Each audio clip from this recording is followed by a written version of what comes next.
Welcome to our channel. నేను మీ లక్ష్మణ్. ప్రస్తుతం అంతా పడుతున్నారు ప్రముఖ రియల్ ఎస్టేట్ ఎక్స్పర్ట్ ధనలక్ష్మి గారు. సో హైదరాబాద్ రియల్ ఎస్టేట్ ఏ విధంగా ఉంది, ప్రజెంట్ ట్రెండ్స్ ఏం నడుస్తున్నాయి, సో లొకేషన్ వైజ్ అసలు మార్కెట్ ఏ విధంగా ఉంది తెలుసుకునే ప్రయత్నం చేద్దాం. నమస్తే మేడం. నమస్తే అండి. ఎలా ఉన్నారు? సూపర్ అండి. మీరు అంతా బాగున్నారులే, కానీ రియల్ ఎస్టేట్ కాస్త అప్ అండ్ డౌన్స్ లో నడుస్తుందని చెప్పి అనిపిస్తున్న మాట ఏంటి, అసలు ట్రెండ్స్ ఏంటి రియల్ ఎస్టేట్ పరంగా తీసుకుందాం అంటే మార్కెట్ ఎలా ఉంది? ప్రతి business loan up and down అనేది మామూలే కదండి. కానీ సరే అప్ అండ్ డౌన్ లో కాస్త గ్యాప్ ఎక్కువ వచ్చినట్టు కనిపిస్తుంది. ఎక్కువ వచ్చింది, గ్యాప్ అనేది వచ్చింది సార్, ఉంది, కంటిన్యూ అవుతుంది. కాకపోతే ఈ గ్యాప్ అనేది కస్టమర్లకు ప్లస్ పాయింట్ అంటాను నేను. ఎందుకంటే మార్కెట్ అందుబాటులో ఉంది, అందుబాటులో ఉన్నప్పుడు కొనగలిగితే ఇదే కరోనా కానీ ఇవన్నీ లేకపోతే ఇప్పటికే ఆల్మోస్ట్ మనం ఇప్పుడు అమ్మే అన్ని రెసిడెన్షియల్ కింద కన్వర్షన్. కరెక్టే మేడం, కస్టమర్లకి ఇది ఒక అనుకూలమైన సమయం అన్నారు. కానీ ఎందుకు కస్టమర్లు ముందుకు రావట్లేదు కొనడానికి? కస్టమర్లు ఎప్పుడు అండి మార్కెట్ మన షేర్ మార్కెట్ టైప్లో అనమాట. అంటే బాగుంది పలానా షేర్ బాగుంది అంటే అప్పుడు ఇన్వెస్ట్ చేస్తారు. అట్లా కాకుండా డౌన్ ఉన్నప్పుడు ఇన్వెస్ట్ చేస్తే హై ఉన్నప్పుడు మనం సేల్ చేసుకోనికి వస్తుంది. మేము చేసేది కంప్లీట్గా ప్యూర్లీ ఇన్వెస్ట్మెంట్ మార్కెట్. ఇన్వెస్టర్స్ ఎప్పుడు డౌన్ ఉన్నప్పుడు కొనాలి. సో కస్టమర్స్ గురించి మనం పక్కన పెడదాం కొంతసేపు. అసలు మార్కెట్లో డెవలపర్స్ బిల్డర్స్ పరిస్థితి ఏ విధంగా ఉంది, అసలు వాళ్ళ ఆలోచన ఏ విధంగా ఉంది? మార్కెట్ చూస్తున్నాం డల్గా ఉంది, పక్క సేల్ లేక కాస్త గందరగోళంలో వాళ్ళు ఉన్నారు. పరిస్థితి ఎలా కొనసాగితే దీని ప్రభావం ఎంతవరకు ఉండొచ్చు అంటారు? కస్టమర్స్లో అండి క్లారిఫికేషన్స్ ఎక్కువ కావాలి, క్లియర్ పిక్చర్ కావాలి. ఇట్లా మామూలుగా గుడ్డిగా చెప్తే కొనేవాళ్ళు లేరు ఇప్పుడు వచ్చిన జనరేషన్లో. ప్రతి విషయాన్ని కూడా క్లియర్ ఇన్ఫర్మేషన్ తీసుకొని చేయాలనే దాని మీద నడుస్తుంది. అట్లా క్లియర్ ఇన్ఫర్మేషన్ ఎవరు ఇవ్వగలుగుతున్నారో వాళ్ళకి సేల్స్ అవుతున్నాయి. ఎందుకంటే మన దగ్గర కమర్షియల్ స్పేసెస్ ఎంత షోల్డ్ అవుట్ అవుతున్నాయి, దాని దగ్గరలో ఖచ్చితంగా మరి వాళ్ళు అక్కడ ఎంప్లాయ్మెంట్ జనరేట్ అవుతుంది. కాబట్టి ఎంప్లాయ్మెంట్ వాళ్ళ శాలరీని బట్టి ఓనర్స్ తీసుకోనికి ప్లాన్ చేస్తున్నారు. ఒక స్థాయి బిజినెస్ నడుస్తుంది. వాళ్ళు కంపెనీ నోన్ కంపెనీ, వాళ్ళు అనుకున్న టైంకి డెలివరీ చేస్తారు, అనుకున్నట్టుగా రన్ అవుతుంది, అనుకునేది రన్ అవుతుంది. అట్లా అయ్యేపటికనే మనకి ఎన్ని కడుతుంది అసలు కన్స్ట్రక్షన్స్, అసలు ఎక్కడ చూసినా విపరీతం. అంటే బ్రాండింగ్ లోకి వచ్చేసింది, బ్రాండింగ్ లోకి వచ్చి సేల్స్ కూడా అవుతుంది. సేల్స్ అవ్వకపోతే ప్రాజెక్ట్ బై ప్రాజెక్ట్ చేసుకుంటూ వెళ్తున్నారు కదా. క్వాలిటీ అండి, కస్టమర్లో క్వాలిటీ కావాలి అనేది ఇప్పుడు నడుస్తుంది. ప్రతి విషయంలో కూడా ఎక్కడ పడితే అక్కడ గుడ్డిగా మన వాళ్ళ మాటలు నమ్మేసో లేకపోతే మన ఫ్రెండ్స్ అట్లా అనేసి కాకుండా వాళ్ళు ఓన్గా వెరిఫై చేస్తున్నారు. క్లియర్గా ఇన్ఫర్మేషన్ ఎవరు ఇస్తున్నారు, కంపెనీ ఏంటి, ట్రస్ట్ ఏంటి, ఇవన్నీ చూసుకుని ఇన్వెస్ట్ చేస్తున్నారు. ఎందుకంటే ఇన్వెస్ట్మెంట్ రేషియో పెరిగింది. మనకు ఒకప్పుడు 1,00,000, 2,00,000, 3,00,000 పెడితే ప్లాట్ వచ్చేది. ఇవాళ 20 లక్షల నుంచి 30 లక్షలు, 40 లక్షలు కూడా ప్లాట్ కాస్ట్ వెళ్ళిపోయింది. మరి ఆ స్థాయిలో అంత అమౌంట్ పక్కకు పెట్టగలిగిన వాళ్ళు ఎంత ఆలోచిస్తారు? అంటే నేను అనేది ఏంటంటే మేడం, మనీ రొటేషన్ అవ్వక బిజినెస్ జరగట్లేదా? అనుమానాలతోటి ఎందుకు రిస్క్ చేయటం, ఒక 2 years ఆగితే అసలు మొత్తం క్లారిటీ వస్తుంది కదా అని ఆగిపోతున్నారా రియల్ ఎస్టేట్లో ఇన్వెస్ట్ చేయకుండా?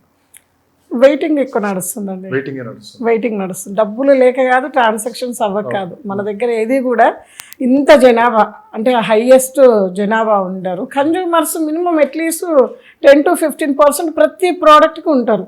అది ఎంత లీస్ట్ తీసుకున్నా కూడా మినిమం కన్జ్యూమర్స్ ప్రతి దాంట్లో అవసరము, నీడ్స్. ఒక ఫ్యామిలీ ఏర్పడింది, ఫస్ట్ కావాల్సింది ఇల్లే కదా, లేకపోతే ఇన్వెస్ట్మెంట్ కొంచెం సేవింగ్స్ వచ్చింది, ఫస్ట్ కావాల్సింది ప్లాటే. అట్లా ఇంట్లో రిక్వైర్మెంట్స్, ట్రాన్సాక్షన్ జరుగుతున్నాయి. కాస్త వెయిట్ చేస్తే మార్కెట్ ఎట్లుంటుంది, ఎవరు వస్తారు, ఏం జరుగుతుంది, ఏమవుతుందంటే అండి సోషల్ మీడియా కావచ్చు, ఇంకొకటి కావచ్చు, ఒక రకమైన యాంగ్జైటీ క్రియేట్ అవుతుంది పబ్లిక్లో. ఎక్కువ నాలెడ్జ్ తెలుసుకుంటే వెయిటింగ్ పీరియడ్ ఎక్కువ ఉంటుంది, డెసిషన్ మేకింగ్ తగ్గుతుంది. ఆ డెసిషన్ మేకింగ్ తగ్గడం వలన ఇప్పుడు ఈ గ్యాప్ అనేది కనబడుతుంది. సోషల్ మీడియా ప్రభావం కూడా కాస్త రియల్ ఎస్టేట్ రంగం బాగా చూపిస్తుంది. ఫస్ట్ అర్థం కాలేదు కానీ ఇప్పుడు 1 by 1 అర్థమవుతుంది అది కూడా. సో ఎందుకంటే చాలా మంది ఇన్ఫ్లుయెన్సర్స్ రకరకాల, అంటే అంతకుముందు ఒక సినీ సెలబ్రిటీస్తోనో పాపులర్ వ్యక్తులతోనే ప్రచారం చేసేవారు. అవును, ఇప్పుడు అలా ఏం లేదు. ఎవరికి వాళ్ళు బ్రాండ్ అంబాసిడర్ అయిపోయారు, ఎవరి కంపెనీకి వాళ్ళే హీరో చేసేసుకుంటున్నారు, ప్రమోట్ చేసుకుంటున్నారు. ఒక ఖర్చులు తగ్గించుకుంటున్నారు, ఒక మరోపక్క వీళ్ళు పాపులారిటీ అవుతున్నారో దాని మీద బిజినెస్ కూడా జరుగుతుంది. మొత్తం మీద ఓవరాల్గా చూస్తే ఇదంతా మీకు ఏమనిపిస్తుంది అంటే మార్కెట్ మీద దీని ప్రభావం ఎలా ఉందంటారు? కొంత ఆగుతున్నారండి. నా అడ్వైజ్, నేను 20 సంవత్సరాల ఎక్స్పీరియన్స్ ఏం చెప్తుందంటే, కొనే ఇన్వెస్టర్స్ అంటే నేను ఒక 10 కోట్లు పెడుతున్నాను, 20 కోట్లు పెడుతున్నాను, లేకపోతే 2-3 కోట్లు పెడుతున్నాను, ఒక బిజినెస్ మోడల్లో దాన్ని ఇక్కడ పెడతాను అక్కడ తీస్తాను అట్లా ఆలోచన చేసే వాళ్ళది వేరే విషయం. వాళ్ళు ఖచ్చితంగా ఇది చూసుకోవాల్సిందే, మార్కెట్ ఏం జరుగుతుంది, లేకపోతే రాజకీయ పరంగా ఏం జరుగుతుంది, ఇవన్నీ చూసుకోవాల్సిందే. కానీ నేనేమంటానంటే ఈ క్యాడర్ ఆఫ్ పీపుల్ ఒక 20% ఉన్నారు, ఆ పెట్టలేని వాళ్ళు ఒక 20%, 30% ఉన్నారు. కానీ మిడిల్గా ఉన్నారు చూడండి, వీళ్ళు కూడా పోస్ట్ పోన్ చేస్తున్నారు మార్కెట్ వాళ్ళు. అది అంటే మాట్లాడుకునే దాంట్లో టైం గడిచిపోతుంది. టైం గడిచిపోయినప్పుడు ఎప్పుడైనా సరే లొకేషన్ అది రాదు, రేట్ అది రాదు. మనం ఇప్పుడు అనుకుంటున్నాము ఈ 4-5 ఇయర్స్ నుంచి అన్సర్టనిటీ అనుకుంటున్నాం. ఆల్మోస్ట్ మన కరోనా దగ్గర నుంచి అండి, కరోనా దగ్గర నుంచి ఈ రోజుకి రేట్లు మేము అమ్మినవే తీసుకుంటే దాదాపు 2 times పెరిగినాయి. 2 times 2019 నా ప్లాట్ రిజిస్ట్రేషన్ 4 years 5 years మన కరోనా టైంలో, కరోనాకి బిఫోర్ నా ప్లాట్ రిజిస్ట్రేషన్ అయింది Shadnagar. 6,000 rupees for square yard మన టోల్గేట్ దగ్గరే ఉంటుంది. ఇవాళ ఆ లొకేషన్లో వెంచర్ వేసి 25,000 అమ్ముతున్నారు. 25,000. కరోనా ఉంది, తర్వాత ఎలక్షన్ వచ్చింది, ఎలక్షన్ అయిపోయినాక కాంగ్రెస్ గవర్నమెంట్ వచ్చింది, ఇవన్నీ మైనస్లో అనుకుంటున్నారు పబ్లిక్. కానీ గ్రౌండ్ లెవెల్లో వెళ్ళి చూస్తే అక్కడ 2 times రేటు పెరిగింది.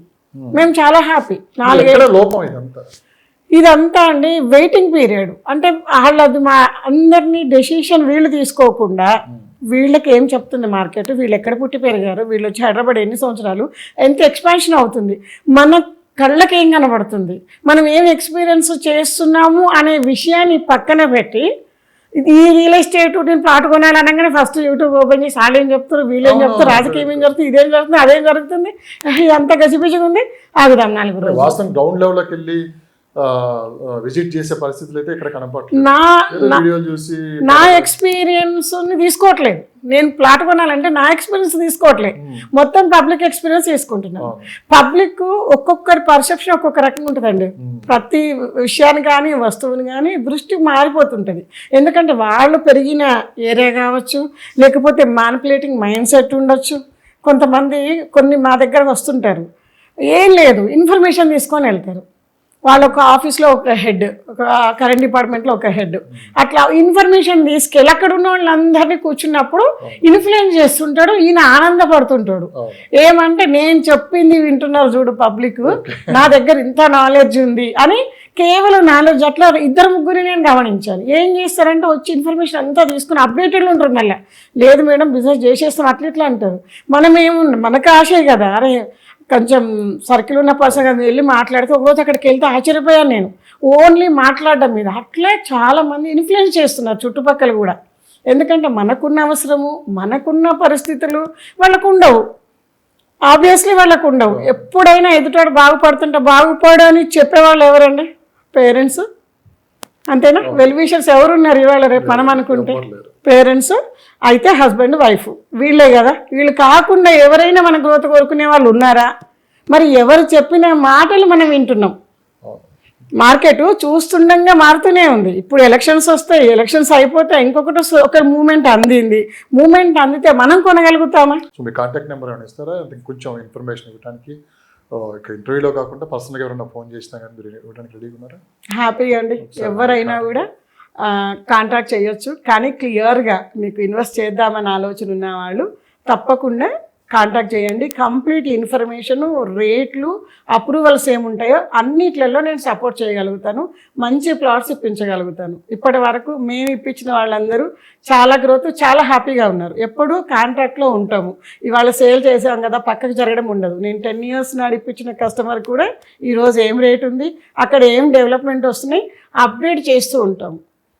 అది మెయిన్ స్పెషల్ కాబట్టి తప్పకుండా కాంటాక్ట్ చేయొచ్చు. అందరికీ ప్లాట్స్ కావాలండి, ఎందుకంటే మన లైఫ్ స్టైల్ని చేంజ్ చేయగలిగింది మన కన్సర్న్ లేకుండా ఓన్లీ ఇన్వెస్ట్మెంట్సే. ఆ ఇన్వెస్ట్మెంట్లలో బెస్ట్ లొకేషన్ బెంగళూరు హైవే కాబట్టి మీకు నేను ఆ ఇన్ఫర్మేషన్, ఎందుకంటే నేను తీసుకుందాం అనుకున్నప్పుడు నాకు అప్పుడు ఇన్ఫర్మేషన్ దొరకలేదు, నేను లాస్ అయ్యానని ఫీల్ అవుతాను. మరి అట్లా మీరు తీసుకుందాం అనుకున్నప్పుడు మీ దగ్గర ఇన్ఫర్మేషన్ ఉంటే హ్యాపీ కదా, మరి అందుకోసం ఇన్ఫర్మేషన్ ఇవ్వడం కోసం నా నంబర్ ఇస్తున్నాను 8099725262. నా నంబర్ వచ్చేసి 8099725262 అండి. Thank you madam, thank you valuable time. ధన్యవాదాలు. Thank you sir.